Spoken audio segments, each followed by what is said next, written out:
Okay, तो यहाँ पे एक रिकॉर्ड बना लेते हैं हम गाइस। ये देखिए कुछ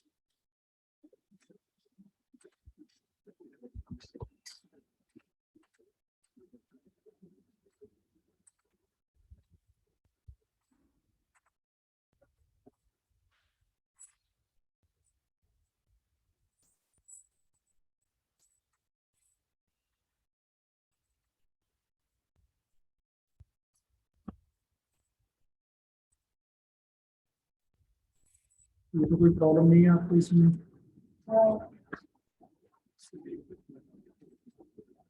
जैसे आपने इफ और नेक्स्ट डिफ का यूज कर ही लिया, इसी तरह से दो तीन फॉर्मूले और आपके सामने, सम इफ, एवरेज इफ और काउंट इफ, राइट।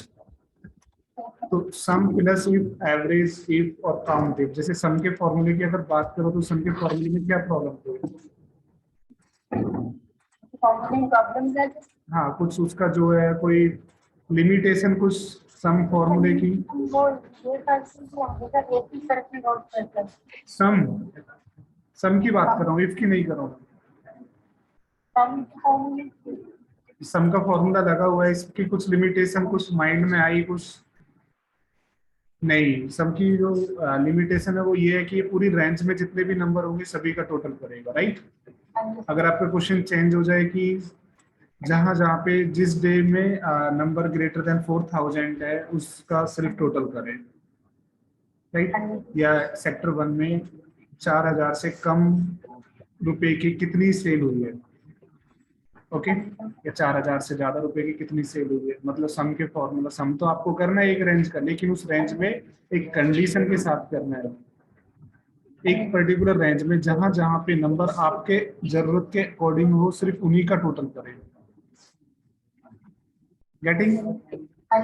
तो उसके लिए आपके पास formula sum if, sum plus if, sum का फॉर्मूला जो था और इफ का फॉर्मूला दोनों का यहाँ पे मिक्सअप किया गया है। सम का फॉर्मूला क्या वर्क करता था? सम का फॉर्मूला एक रेंज पे काम करता था, राइट। ये लीजिए, सम के फॉर्मूले का काम फिनिश हो गया। क्राइटेरिया आप जानते हैं, कंडीशन, तो कंडीशन यहाँ पे डबल इन्वर्टेड कॉमा के अंदर आप देंगे, ओके, ग्रेटर देन 4000। और डबल इन्वर्टेड कोट्स के अंदर आप क्यों देंगे कंडीशन? इसके अंदर नहीं देंगे तब और फॉर्मूला देना। यस, अगर उसके अंदर नहीं देंगे हम ट्राई कर सकते हैं, यहाँ पे अगर ग्रेटर देन का फॉर्मूला लगाए, सिंबल और सॉरी लगाए, तो वहाँ पे कोई उसकी इंटेलिजेंसी काम नहीं करे। इंटेलिजेंसी मतलब कि जब हम कोई कीवर्ड प्रेस करते हैं तो वो अपने आप से हमें हिंट देने लगता है, हिंट नहीं दे रहा है, राइट। तो हिंट नहीं देने का कारण यही है कि उसको पता नहीं है कि आप क्या करने जा रहे हैं, राइट। तो जो भी आपका लॉजिक हो या जो भी आपका मैसेज हो वो आप डबल इन्वर्टेड कॉमा के अंदर ही देंगे, राइट।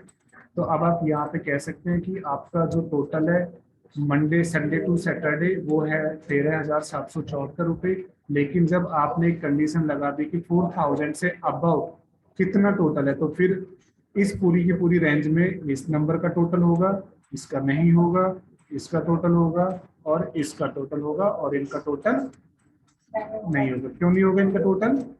ये 4000 से नीचे के नंबर है।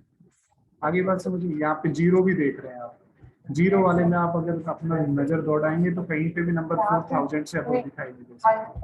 तो सम फॉर्मूले में प्रॉब्लम ये समझ में आई कि एक रेंज पे टोटल कर सकते हैं, उस रेंज में चाहे जीरो हो, चाहे 1000 हो, चाहे कितना भी बड़ा या छोटा नंबर हो, सबका टोटल करेगा। लेकिन हमें अगर किसी रेंज में टॉप या किसी कंडीशन के हिसाब से में टोटल करना हो तो हम इसका यूज करेंगे, सम इफ का यूज कर सकते हैं। अगर मैं पूरे वीक का अगर मैं टोटल करूं तो पूरे वीक का टोटल ये आ रहा है, लेकिन मेरे से कहा गया कि पूरे वीक में ऐसा टोटल करो कि जहां पे जो सेल है वो 4500 से ऊपर गई है, सिर्फ उनका टोटल, राइट। तो ये लीजिए, ग्रेटर देन 4500, राइट। तो 3,59,354 रुपए में आपने जो बिजनेस किया, 90,649 रुपए, 90,649 रुपए वो है जो 4500 से अबव की पेमेंट आपके पास आई थी। गेटिंग? तो इस तरह के आपके पास कितनी भी तरह की कंडीशंस लग सकती है सम इफ का यूज करके। ध्यान दें, सम इफ, एवरेज और काउंट इफ का टॉपिक खत्म होते होते आपको उसकी डिसएडवांटेज आपके दिमाग में आनी चाहिए, राइट। एवरेज निकाल सकते हैं कि जहाँ पे भी नंबर 2000 से अबव हो वहाँ पे क्या दे आपको, उनका एवरेज निकाल के दे, राइट। एवरेज एवरेज इसमें कभी कभी एरर भी आते हैं, लाइक ये नंबर अगर मैं 4000 से अबव कर दूँ कि 4000 से ज्यादा जहां पर भी नंबर वो सिर्फ उनका एवरेज निकाले, तो कहीं कहीं पे मुझे एक्सेप्शन भी दे देगा, राइट। एरर बोलते हैं इसको। ओके, तो ये फॉर्मूले की क्या है, क्या बोलते हैं इनको, एरर, राइट। क्योंकि एवरेज निकाल रहे तो एवरेज जीरो का भी निकलेगा, राइट। लेकिन इसको आप सीधा सीधा ऐसे समझ लीजिए कि कोई भी फॉर्मूला है, अगर वो फॉर्मूले की कंडीशन सही है तो वो आउटपुट दे सकता है, और अगर उस फॉर्मूले की कंडीशन गलत है तो उसके लिए फॉल्स को देने के लिए कुछ भी नहीं है। ओके, तो जब फॉल्स के को देने के लिए कुछ भी नहीं है तो वो क्या देगा, फिर एरर देगा, है ना। वो फॉर्मूला, इफ का फॉर्मूला आपने देखा सही है तो भी आउटपुट देगा, गलत है तो भी आउटपुट देगा। तो बहुत सारे ऐसे फॉर्मूले कि जब उनकी कंडीशन सही होगी तो वो सिर्फ हाँ बोलेंगे, ना बोलने के लिए उनके पास कुछ नहीं है, ना बोलने के लिए उनके पास सिर्फ क्या है, एरर है। ओके, अगर नहीं भी समझ में आया तो फिर दोबारा से समझ लो कि जैसे मैं किसी भी नंबर को अगर मैं अल्फाबेट से डिवाइड करूं, तो क्या वो इस कंडीशन में ये कहेगा कि 12 को अगर हम ए से डिवाइड करेंगे तो 0 बार डिवाइड होगा,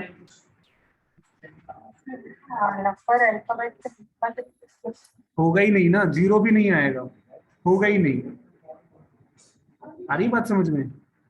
तो 12 को अगर आप 0 से डिवाइड करेंगे तब तो वो बोलेगा, ठीक है, दे दिया उसने एरर। अगर आप 12 को किसी नंबर से डिवाइड करते हैं तो फिर वो उसका आउटपुट देगा, और अगर फिर 12 को आप किसी नंबर को आप किसी अल्फाबेट से डिवाइड करते हैं तो फिर उसने एक्सेप्शन दे दिया आपको, ठीक है। 12 0 से डिवाइड हो ही नहीं सकता, ठीक है, एरर दे दी। 12 किसी अल्फाबेट से डिवाइड नहीं हो सकता, एरर दे दी, राइट। इसी तरह से एवरेज, अगर आप इस रेंज में एवरेज निकाल रहे हो और कोई ऐसी कंडीशन ही नहीं है कि जहाँ पे उस पर्टिकुलर एवरेज वाले कंडीशन से जो मैच कर रही हो, तो फिर तो वो आपको एक्सेप्शन ही देगा, एरर ही देगा, राइट। तो ये एरर एक्सेल में डिफरेंट डिफरेंट टाइप्स की एरर है, उस पर आप उसको आपको काम करना है, राइट। इसी तरह से आपके पास काउंट डिट है, ये एक सेल्स का रिकॉर्ड है, एक 1 वीक का, राइट। इस 1 वीक की सेल्स में मुझे ये देखना है कि सेक्टर 1 जो है, सेक्टर 1 की जो 7 डेज की रिपोर्ट है, उस 7 डेज में कितने डेज ऐसे हैं जहां पे सेल मेरी 4500 से अबव गई है, राइट। 4500 से अबव या इक्वल टू 4500, राइट। तो मैं अब इस फॉर्मूले का यूज करके चेक कर सकता हूँ विदाउट एनी प्रॉब्लम, राइट। तो ऑलमोस्ट मेरे पास मैक्सिमम 3 डे ऐसे एक स्टोर के मिले जहां पे 7 डेज में से 3 डेज की सेल 4500 से अबव थी, ओके। और 0 तो आपको दिखाई दे रहा है कि बहुत सारे ऐसे स्टोर भी जहां पे एक दिन भी सेल 4500 से अबव नहीं है। Are you getting? Okay, good. So this is the use of countif. For countif, we can use countif for any alphabets types also. Okay.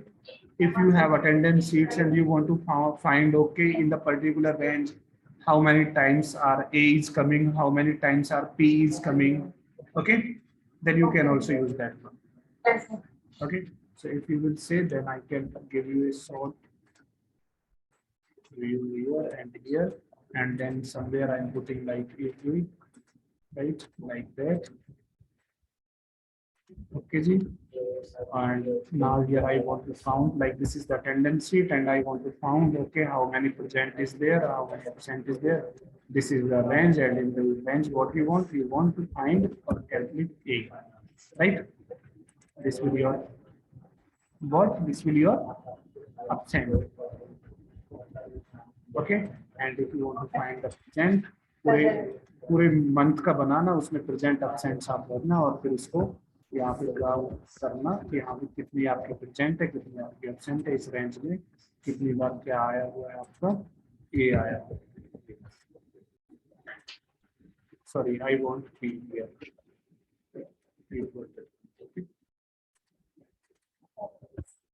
Are you getting point? Yes, sir.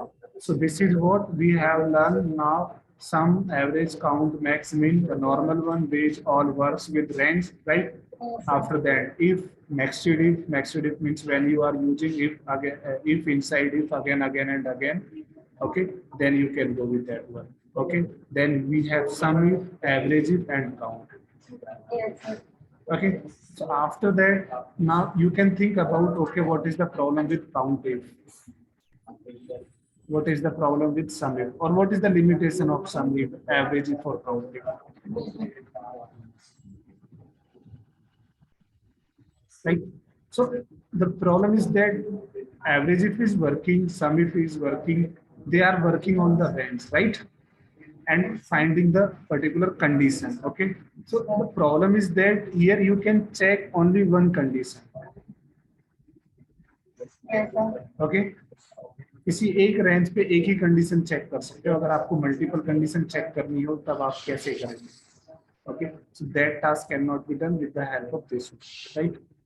Like मैं चाहूँ कि B2 से लेके H2 तक 4000 कब है, right? B2 से H2 तक 4000 कब है, लेकिन B2 से H2 तक अगर 4000 है तो मुझे A2 से लेके A18 तक ये भी सर्च करना है कि A2 से A18 के बीच में जहां पर भी सेक्टर 1 है वहां पे चेक करें कि इस रेंज में इस नंबर से बड़ा नंबर है या नहीं. Okay, so let's create a data. अब डेटा हमारा डुप्लीकेट में जाएगा, राइट, रिपीट में जाएगा. मैंने यहाँ पे सेक्टर 1 से लेके 5 के 5 मैंने सेक्टर यहाँ पे दिए, तो कॉपी करके पेस्ट किया, रेंज पे आए और यहाँ पे जाके क्लिक किया. ये समझ रहे हैं आप? कंट्रोल होम से आप टॉप में आ जाएंगे. मेरे पास स्टोर है सिर्फ 5 और 5 स्टोर का डेटा बार बार आ रहा है, राइट? फिर उसके बाद मैंने यहाँ पे लिखा सिटी, मैं ले लेता हूँ सिटी, और सिटी मैंने यहाँ पे लिखा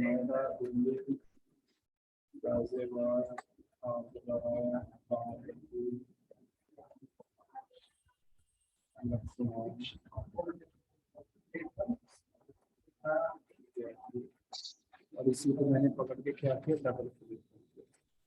ठीक है, उसके बाद मैंने यहाँ पे जो प्रोडक्ट में AC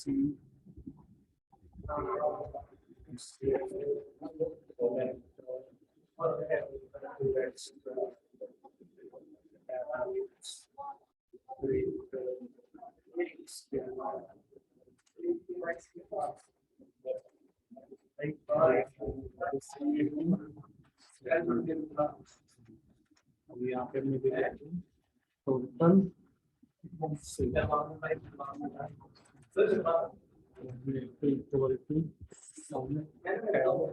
summary method is available for to rand between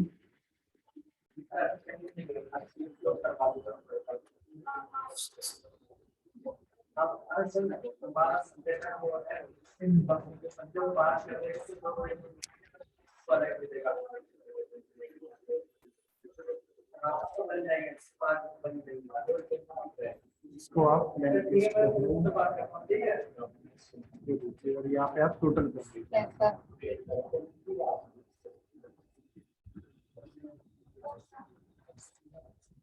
Yes, sir. ये आपका डेटा बन के रहेगा, राइट? अब आपके क्वेश्चंस ऐसे नहीं होंगे कि सेक्टर 1 का टोटल कर दो, क्योंकि यहाँ पे सेक्टर 1 पता नहीं कितनी बार आ रहा है. यहाँ पे सेक्टर 1 है, यहाँ पे सेक्टर 1 है, यहाँ पे सेक्टर 1. ओके, तो आपका क्वेश्चन ऐसा होगा, टोटल सेल्स सेक्टर वाइज आपको टोटल सेल निकालना, राइट? तो देखिए, अब आप जो फॉर्मूला यूज करेंगे, पहले तो एक तो हमें इप्स का फॉर्मूला देखना है एक बार, राइट? एक बार इप्स का फॉर्मूला हो जाएगा तो फिर सम इप्स, एवरेज इप्स और काउंट इप्स, ये आपको करना है, राइट? तो इप्स का फॉर्मूला इजी है यहाँ पे कि अगर आपको चेक करना है कि जहाँ पे भी सेल, इसको फॉर्मूला में डाल देते हैं तो यहाँ पे समझ में आएगा हमें. तो हमने कहा कि जहाँ पे भी सेल जो है ग्रेटर देन 1 लाख है, वहाँ पे जहाँ पे सेल ग्रेटर देन 1 लाख है वहाँ पे आना चाहिए वेरी गुड, राइट? जहाँ पे सेल 80,000 से ज्यादा है या 95,000 से ज्यादा है तो वहाँ पे हम ले लेंगे वेरी गुड. जहाँ पे मुझे 90 से अबव है या 85 से अबव है सेल, वहाँ पे लिख देंगे ट्रू, राइट। और जहाँ पे 80 से अबव है वहाँ पे लिख देंगे एवरेज, राइट। और नहीं तो ओके नॉट डाउन, या राइट। तो लगाएंगे तो वही हम, लेकिन इस बार हमारे पास क्या है, इफ्स फॉर्मूला है। कौन सा? Ifs formula, IF। Instead of if we are using now ifs. So click कीजिए कंडीशन और यहाँ पे लिखिए कितना, 1 लाख से ज्यादा। तो क्या आना चाहिए आपके पास? Very very good, right. बस यही पे फर्क है। इफ्स वाले में यहाँ पे IF लगाते थे, लेकिन यहाँ पे हमें IF नहीं लगाना है, IFS भी नहीं लगाना है, सीधा कंडीशन लिखनी है K2 greater than 95,000। Are you getting? Then again K2 greater than 85,000. Right? Then K2 greater than 80,000. यहाँ पे फॉर्मूला भी अगेन अगेन पुट करने की भी जरूरत पुश नहीं करने की जरूरत, nothing you need to do, right? और है। देखिए इफ्स में जो प्रॉब्लम है, इफ्स जो काम करता है वो सिर्फ ट्रू के लिए काम करता है। आप देखेंगे कंडीशन, कंडीशन अगर ट्रू, कंडीशन इफ फॉल्स वाला पार्ट इस पे वर्क नहीं करता है, राइट। तो कंडीशन सही होगी तो वो काम करेगा, नहीं होगी तो आगे बढ़ा देगा, राइट। तो अगर 10,000 से ज्यादा बड़ा नंबर आपका होगा K2 में तो ये वाला पार्ट काम करेगा, नहीं है तो ये काम नहीं करेगा, तो ये इसको चेक करेगा, ये सही हो तो ये काम करेगा, ये नहीं तो ये नहीं तो ये, राइट। लेकिन हमने इसमें कंडीशन तो दे दी 10 लाख से 1 लाख से तो ऊपर कितना भी ज्यादा नंबर हो सकता है। अगर नहीं हुआ तो 95,000 से बड़ा नंबर होगा, अगर नहीं हुआ तो 85,000 से होगा, 85,000 से भी अगर बड़ा नंबर नहीं है तो 80,000 से बड़ा होगा, राइट। लास्ट की कंडीशन हम यहाँ पे देंगे लेस देन, ओके। अगर 80,000 से ऊपर नहीं है तो 80,000 से लेस देन, राइट। ये लेस देन मुझे यहाँ पे लगाना था, ये यहाँ पे मैंने गड़बड़ की है, ग्रेटर देन की जगह लेस देन का सिंबल मानिए यहाँ पे आप। और यहाँ पे K2 लेस देन कितना, 80,000, 80,000 से कम। तो यहाँ पे आप क्या दोगे, यहाँ पे आप दोगे या नॉट डाल, राइट। और आपको ब्रैकेट भी क्लोज करने की जरूरत नहीं। Ready? So this is the use of IFS formula, IFS. This is the advanced version of the if. Okay, here you don't need to use if condition again. Okay, and also don't require to close the brackets properly. Okay.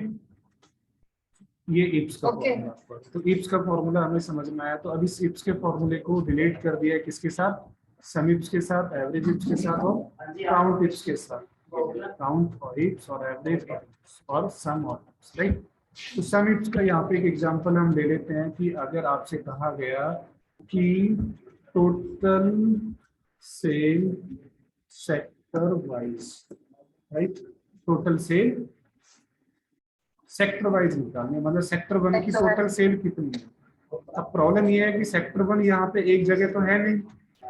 देखिए ये sector 1 है तो ये total करेंगे हम, फिर ये sector 2 में सेक्टर 1 नहीं है, यहाँ से लेके यहाँ तक तो इनका टोटल नहीं होगा।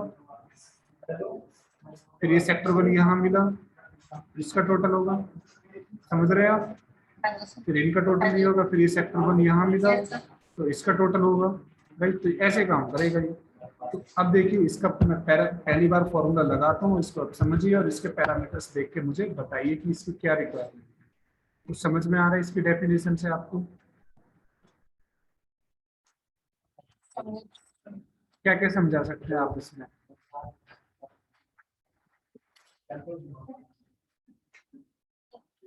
Criteria range first and criteria वो भी फर्स्ट किया, उसके बाद डॉट डॉट है।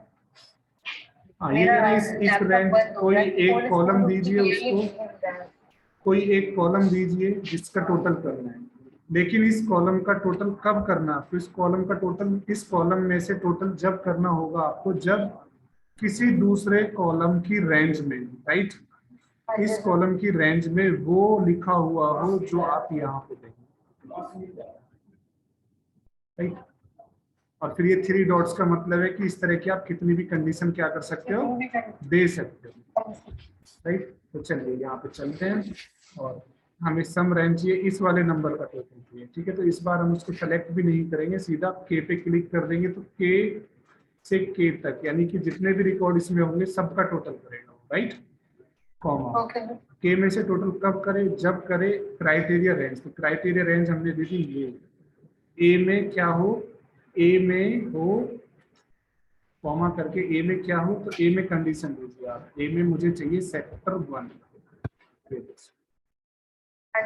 ये तो इसमें से टोटल करेगा ये के का मतलब ये वाला कॉलम है, इसमें से टोटल कब करेगा, जब जब इस वाले कॉलम में, ए वाले कॉलम में आपको क्या मिलेगा, सेक्टर 1 मिलेगा।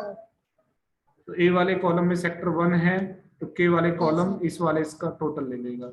फिर उसको यहाँ से यहाँ तक सेक्टर 1 नहीं मिला, फिर यहाँ पे सेक्टर 1 मिला, तो फिर इसमें किसको जोड़ेगा, इसको जोड़ देगा, राइट।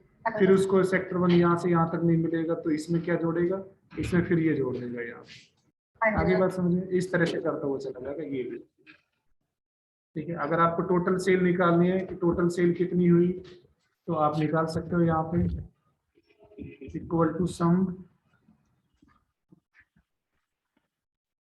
टैब आपने दबाया, ये लीजिए के में से टोटल सेल आपकी निकल गई, राइट। 6,39,73,869। लेकिन इसमें से सेक्टर 1 की सेल कितनी है, तो फिर वो आपको यहाँ पे पता चलेगा, ओके। तो इसका फॉर्मूला क्या है, इसका फॉर्मूला ये है कि के में से टोटल करे, ये पहला के तो ये हो गया, इसमें से टोटल करे के ऑफ के का मतलब जितने भी रिकॉर्ड है, चाहे 10 रिकॉर्ड हो चाहे 10,000 रिकॉर्ड हो, राइट। इसमें रेंज देने का जो तरीका है वो चेंज हो गया, क्योंकि ये आप 1-2 हजार रिकॉर्ड पे काम नहीं करोगे, आप करोगे 10-20 हजार रिकॉर्ड पे काम, 1-2 लाख रिकॉर्ड पे काम। तो जब 1-2 लाख रिकॉर्ड यहाँ पे होंगे तो आप उसको ड्रैग तो करोगे नहीं, ड्रैग करके सेलेक्ट तो आप करोगे नहीं, राइट। हाँ, आपका ये कंडीशन है कि जहां पे भी ये वाला रिकॉर्ड आपका फिनिश हो रहा है, राइट, ये पूरा रिकॉर्ड जहां पे भी फिनिश हुआ उसके बाद फिर कोई दूसरी टेबल शुरू हो रही है, किसी दूसरे तरह का रिकॉर्ड है, तब आप ये वाली अप्रोच यूज नहीं करोगे। अगर आपकी ये 400 रिकॉर्ड है, 400 रिकॉर्ड के बाद फिर एक दूसरी टेबल शुरू हो रही है जिसमें किसी दूसरी चीज से रिलेटेड इंफॉर्मेशन है, राइट, तब तो आप फिर रेंज ऐसे ही देंगे कि K2 से लेके K420 तक, K450 तक। आ रही है बात समझ में? लेकिन अगर आप पूरे श्योर है कि हाँ भी जहां पे भी रिकॉर्ड फिनिश हो रहा है उसके बाद कोई दूसरा रिकॉर्ड स्टार्ट नहीं हो रहा है, क्योंकि देखिए रेंज रुकी नहीं है, डेटा भले ही वहां पे फिनिश हो गया हो लेकिन रेंज उसने ले रखी है, राइट। पता चला कि यहाँ पे 612 के बाद कुछ 620 से कोई दूसरा डेटा शुरू हो गया, किसी दूसरे मंथ का डेटा शुरू हो गया, तब तो प्रॉब्लम हो जाएगी आपको। फिर तो आप इस अप्रोच को चेंज करके लिखोगे K2 से लेके कहाँ तक, K612 तक आपको टोटल करना है, राइट। A2 से लेके कहाँ तक, A612 तक आपको क्या करना है, टोटल करना है, राइट। तो फिर आप इस तरह से रेंज दोगे उनको। आगे बात समझ में आपको? म्यूट कीजिए दूसरी डिवाइस से, ठीक है। तो यहाँ पे आपको ये समझ में आना चाहिए कि ये जो फॉर्मूला है, ये फॉर्मूले का काम करने का तरीका सम इप्स का अलग है और वो एक रेंज पे काम करेगा, राइट। K2 से K612 तक का के अंदर, K2 से लेके K612 के अंदर जितने भी नंबर है उनमें से उस नंबर का टोटल करे जिसमें अगर उसके सामने वाले A2 से लेके A612 के अंदर अगर सेक्टर 1 का रिकॉर्ड हो। बात समझ में आ गई आपको? समझ में नहीं आया, बट क्लास से पावर पे लेके। हाँ, तो आप इसको करना, मैं दोबारा से एक बार बता देता हूँ। सम इप्स का जो फॉर्मूला है वो एक पूरी की पूरी मतलब एरे पे काम करता है, एरे का मतलब कलेक्शन पे काम करता है, ओके। मुझे इसका टोटल करना है के का, तो के में कितने रिकॉर्ड है आपके पास अभी? 612 रिकॉर्ड है, राइट। लेकिन आपको पता है कि जहां पे भी मेरी ये वाली टेबल फिनिश हो रही है उसके बाद में कोई दूसरा किसी भी और अलग महीने से रिलेटेड, अलग कंपनी से रिलेटेड, अलग टॉपिक से रिलेटेड कोई डेटा नीचे सीट में नहीं है, तब तो आप डायरेक्ट यहाँ पे क्लिक कर सकते हो कि मुझे के का टोटल चाहिए। कब चाहिए? जब ए में वो हो जो मैं यहाँ पे लिख दूं, राइट। तो मैं यहाँ पे एंटर करूंगा और फिर मैं यहाँ पे लिखूंगा ऐसे सेक्टर 1, तो सेक्टर 1 का टोटल देगा, सेक्टर 2 लिखूंगा तो सेक्टर 2 का टोटल देगा उसी रेंज में, फिर मैं सेक्टर 3 लिखूंगा तो सेक्टर 3 का टोटल देगा। अगर मैं कोई ऐसा सेक्टर लिख दूं जो मेरी उस रेंज में है ही नहीं तो 0 दे देगा। आ रही है बात समझ में? ये काम करें। तो ये हमने यहाँ पे दिया के का टोटल करे कब, जब ए में वो मिले जो हम N24 में लिखेंगे। N24 का मतलब जो हम इस सेल के अंदर लिखेंगे वो अगर जहां जहां पे भी ए कॉलम के अंदर मिलेगा आपको, उसके सामने वाली के वाले कॉलम में से नंबर उठा के उसका टोटल शुरू करना शुरू कर दें। Okay sir.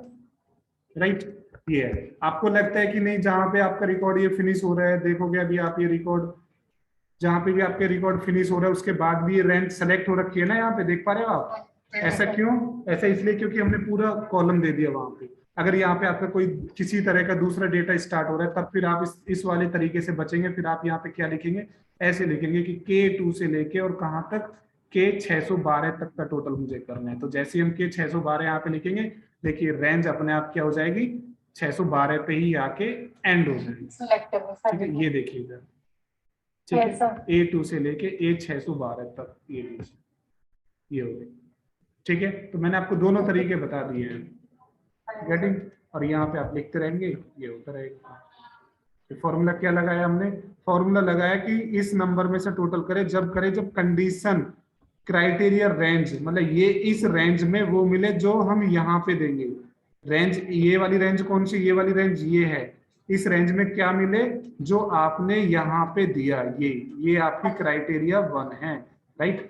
और इसके आगे तैयार है क्राइटेरिया 2, रेंज 2, उसमें कंडीशन, फिर 3 डॉट्स लगे हुए। तो अब आप समझ सकते हो कि कितने कॉलम आप दे सकते हो, राइट। क्वेश्चन समझ में आ रहा है आपको? मैंने कहा store wise, sector wise total चाहिए मुझे। तो यहाँ पे आपने लिखा स्टोर, यहाँ पे लिखा आपने सेक्टर या सिटी, राइट। और यहाँ पे लिखा आपने टोटल सेल।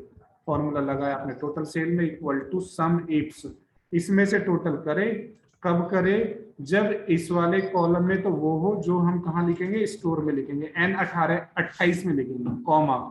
इस वाले कॉलम में वो हो जो हम कहाँ लिखेंगे, N29 में लिखेंगे। ये यहाँ लिखा हमने सेक्टर 1 और यहाँ लिखा हमने नोएडा। सेक्टर 1 नोएडा में जहां जहां पे भी, सेक्टर 1 में जहां जहां भी नोएडा, इतने रुपए की सेल हुई। सेक्टर 1 में जहां जहां पे भी दिल्ली है, इतने रुपए की सेल हुई। सेक्टर 1 में जहां जहां पे भी आगरा है, इतने रुपए की सेल हुई। सेक्टर 1 में जहां जहां पे भी पटना है, इतने रुपए की सेल हुई। सारी बात समझ में? कहीं पटना नहीं है, नहीं हुई। अब ये 2 कॉलम पे काम कर रहा है, यहाँ पे एक कॉलम पे काम कर रहा था, सिर्फ एक पे, कि इसमें से टोटल करे जब ए में वो हो जो हम N24 में लिखेंगे। तो हम N24 में लिख रहे थे सेक्टर 2, तो सेक्टर 2 कोई टोटल कर रहा था, सेक्टर 5 लिख रहे थे, 5 के टोटल कर रहा है। लेकिन अब जब हम 2 कॉलम पे काम कर रहे हैं तो सेक्टर में अगर यहाँ पे ए में अगर उसको सेक्टर 1 मिल गया तो बी में जब तक सिटी नहीं मिलेगी तब तक वो आउटपुट नहीं देगा। यहाँ तो सेक्टर 4 मिल गया, लेकिन सिटी में N29 में आप सर्च कर रहे हैं क्या, N29 में आप सर्च कर रहे हैं पटना, तो यहाँ सेक्टर 4 तो है लेकिन यहाँ पटना नहीं है, टोटल ही नहीं होगा। यहाँ सेक्टर 4 तो है लेकिन पटना नहीं है, टोटल नहीं होगा। जब यहाँ पे सेक्टर 4 मिलेगा, यहाँ पे पटना मिलेगा, तभी टोटल करेगा आपका। ओके, तो 2 कॉलम पे चेक हो रहा है, एक कॉलम में वैल्यू कंडीशन सही है, दूसरी में नहीं है तो भी फॉल्स। दोनों में मिलेगी सेक्टर 1 और नोएडा, तब टोटल करके देगा, नहीं तो नहीं देगा आपको। ठीक है, अब आप समझ सकते हैं कि कितने सारे कॉलम पे हम कंडीशन लगा सकते हैं। सेक्टर 1 हो, दिल्ली हो, AC हो, संडे को सेल पर 15,000 से ज्यादा की हुई हो, बताइए कितना हो। आ रही बात समझ में? तो ये वाला वर्क अब आपको करना है इसमें। ओके जी, तो नेक्स्ट क्लास में इसको कंप्लीट करते हैं। बिल्कुल मैंने इसका बेसिक दिया है, सबसे इंपॉर्टेंट